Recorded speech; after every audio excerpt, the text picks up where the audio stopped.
Okay, today we're going to talk about areas and volumes of similar solids. Okay, and as you might have guessed, similar solids are kind of like similar what? Triangles, polygons. When we say similar solids, we mean similar, right, three-dimensional figures, right? Yeah. So here's how they define for you similar solids as you expected. Here, similar solids have same shapes, but not necessarily the same size. Okay. So they have the same shape, but not necessarily the same size. Could they have same size if they wanted to? Yeah, they're congruent, sort of, but then they're still similar, right? But not every similar solids are. They have the same size. Okay. And of course, it says it is easy to see that all spheres are similar. Kind of like, all circles are what? Similar. All squares are also similar. Kind of similar way. Okay. To decide whether two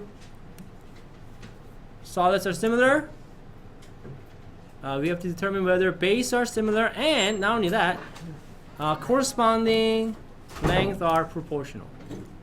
So you need both the base to be similar and corresponding lengths have to be proportional for similar solids to be proportional. Yeah, so I want you to write down the definition over here, and then this is important to decide whether two other solids are similar. Write down that their bases have to be similar, and the corresponding length have to be proportional. Okay, so write that down. I'll wait. Okay, go ahead, everybody. So what do you guys think? If I have right cylinders, do you think any right cylinders will be similar polygons? I mean, similar solids? Yes. How many people say yes? Raise your hand. Okay, how many people say no? Okay, what did we say just now? If two solids are similar, they must have this what? Bases. Yeah, two bases must be similar. So right cylinders, that's you're gonna have circles, so they're similar. Is that all? No. But the corresponding size have to be, yes, corresponding length have to be in proportion.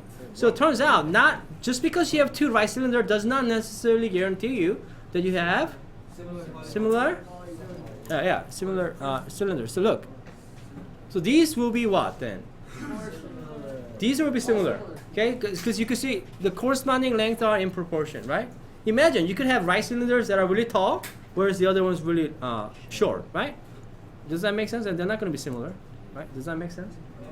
Right? Because so those of you that thought that any right cylinders are similar, you could think about that example, right? One could be really tall, the other could be really short. So yes. So you determine if the two bases are similar by the radii? No, all circles are similar. So for the, okay, let's take a look at this. So let's see whether or not these two are similar by looking at, of course, the bases are similar. I mean, circles are similar. But let's look at the corresponding length. Look at the length. The radius is 6 to 4, and then the height is 12 to 8. They're in the ratio of what, guys? Both of them? 3 to 2. So their scale factor is 3 to 2, right? So therefore, these two are similar, correct? If this was not 8, but this was 9, would these two be similar? No. Does that make sense? You see what I'm trying to say? Yeah. All right, same thing works for regular square pyramid. Do you think every regular square pyramids will be similar? No. Not necessarily. Oh, not the base. Yeah, well, base will be similar, but I'm talking about the whole solid as it is. Of course not, right?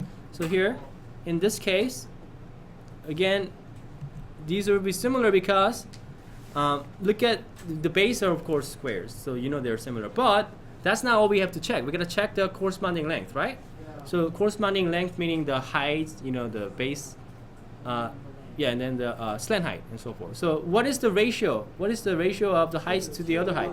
Yeah, 2 to 1, 8 to 4, 2 to 1. What about the base? 2 to 1, and then what about the slant height? Yeah, there you go.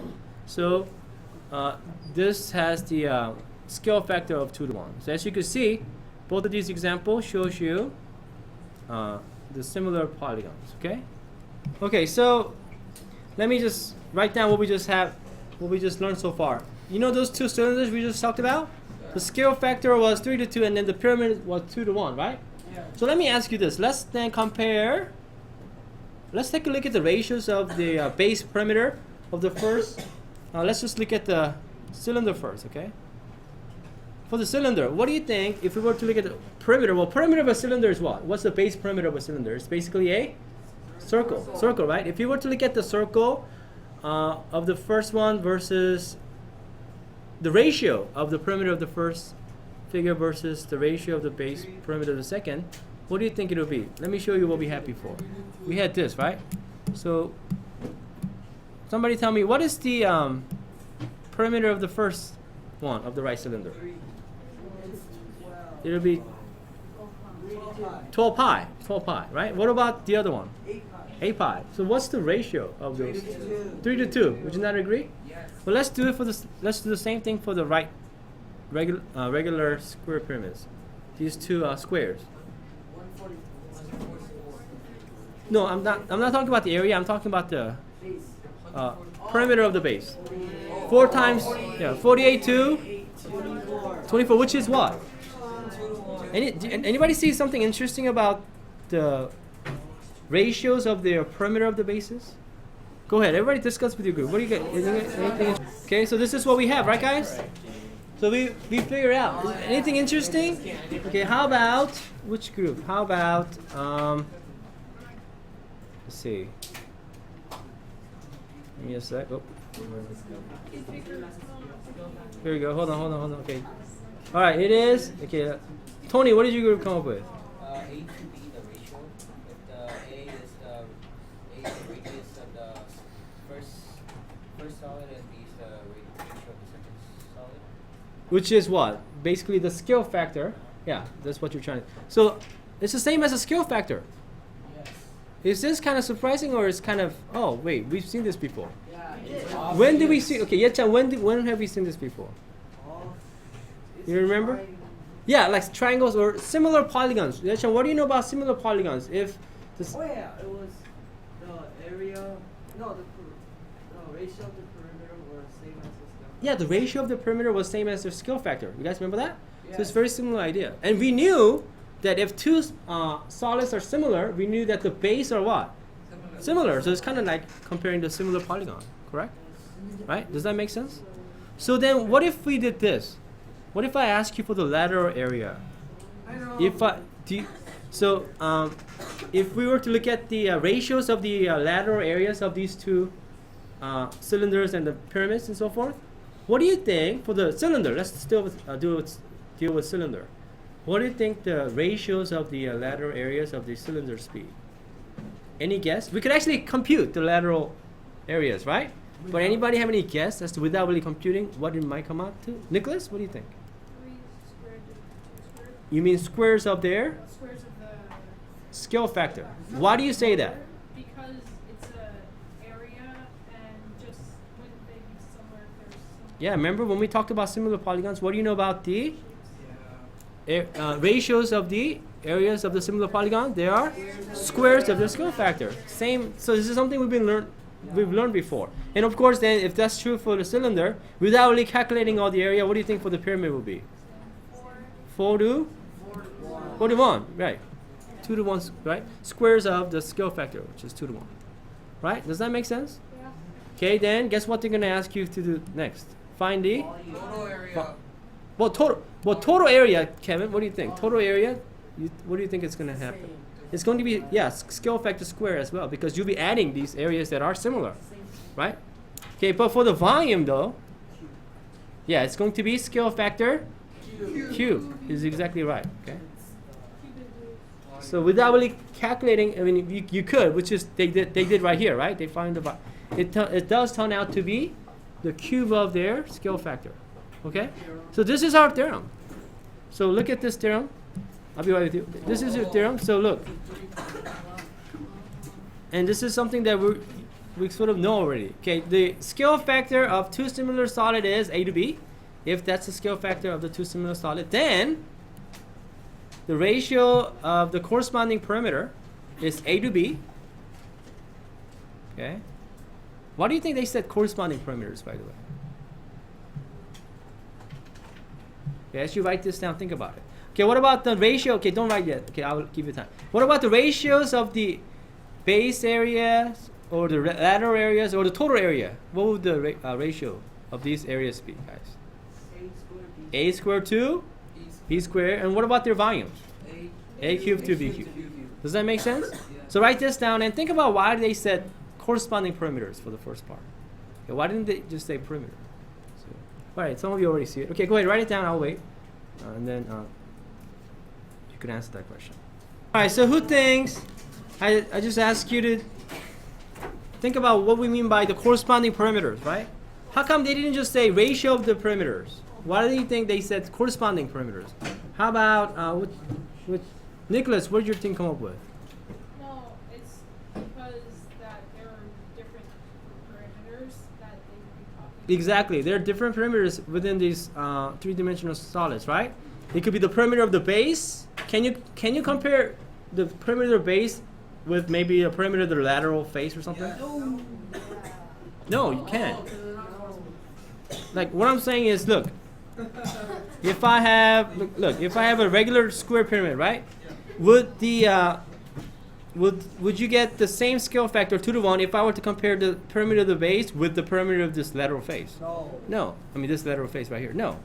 Does that make sense? So that's why, that's what they mean by the corresponding perimeters. If you're gonna compare the perimeter of the base, they have to be the perimeter of the base, right? If you're gonna talk about the perimeter of the lateral face, then it's gotta be the lateral face to lateral, the perimeter of the lateral face to lateral, perimeter of the other lateral face. Okay? You can't be switching them around. Okay? Well, then, okay, what do you get? Yeah, but there isn't much to worry about. Okay. Does this make sense? So it's corresponding perimeters of the base. Right. So if I'm talking about like the perimeter of the base, you gotta compare the perimeter bases together, not perimeter base with the right. You can't compare this perimeter base with the perimeter of this lateral face. It will not be 2 to 1, right? It was not guaranteed. It could be maybe, but it's probably not. Okay, here we go. So let's do some examples then. So take a look at this example. It's really simple, and because of this theorem, guys, it's really easy to figure out.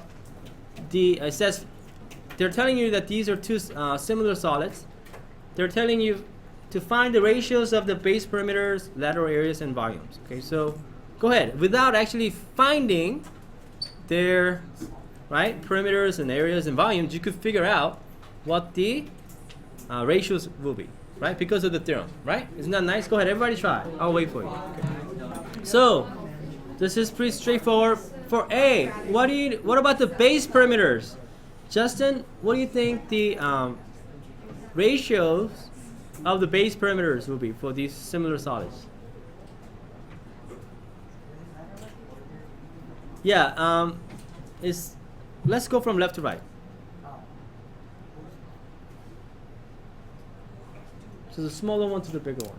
What do you think the ratio of the base perimeter will be?